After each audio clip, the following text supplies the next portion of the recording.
We were supposed to have an interview today with a gentleman. His wife responded to the casting call. She replied to it, talked about how great of a father he was to the kids that they have today. They're married couple. And essentially her whole purpose of replying to the casting call was because he has a child from a previous relationship. What's now happening is that the child's mother, will not allow him to be in his child's life. And I think because of what they went through with this woman and the pressure and the stress and, just everything that comes with having a situation like that happen, they essentially ended up backing out of the program. Now, the only reason why I felt it necessary to discuss what's going on, because this brother is not the only one that has this happen. Where a relationship doesn't go where maybe the child's mother believed it was going to go, and she then stops the father from being a part of the child's life. This is wrong. It's totally wrong. It's unacceptable.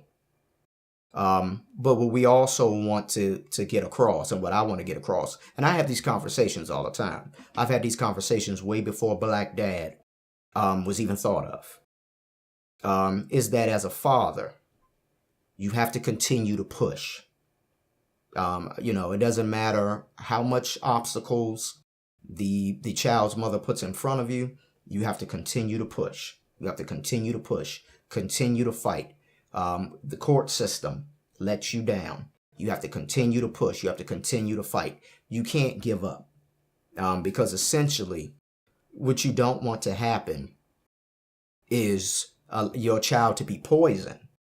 Then when they become of a certain age, they'll hate you and not even know you, not even really know the truth, and hate your guts because of lies that have been told to them. But at least if you're trying hard and you're working hard, eventually things will go your way. I believe so.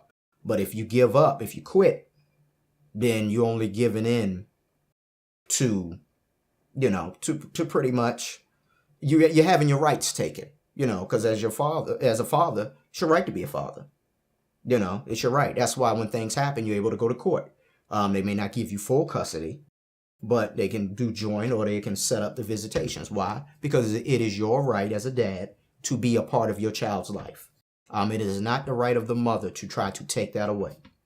Okay? So, that's essentially why we're having this conversation today. And one thing and another thing that I think men have to understand, if you are not with the mother, is the child and the mother are separate. Okay? You have to understand that. The child and the mother are separate. They are not one and the same. They are not equal. Essentially, the child is greater than the mother. Okay? You're not going to always be a boyfriend. You're not going to always be a husband. You could die. You died as a husband. But you're essentially going to always be a father. You could be a husband, be in a relationship and break up. Then you're no longer a husband. But you're a father. You would still be a father. So if you was with the wife and you broke up, you would still be a father. That relationship never dies. And men have to understand that. Separate the two. I don't care what the mother did. I don't care what she said. I don't care. You have to separate the two and put your kid higher above anything. Because if you do that, you will fight harder, actually. So whatever emotional connection that you had with the mother, if you thought that was going to be forever, or if she hurt you, all of that doesn't matter. Your kid is greater. And I think that's a grave mistake that a lot of fathers make, is that they combine the two. They combine the child and the woman. So when they leave the woman's life, they leave the child's life too, and never see the child, barely visit the child, and some of this other stuff. And that's wrong. that you're being overly emotional, and you have to cut that. The two are separate. Okay, so we just want to kind of tackle stuff like that on this program. You will see stories on the program that are exactly what we just said. You just didn't see this one, and we just found it necessary to discuss it in this segment.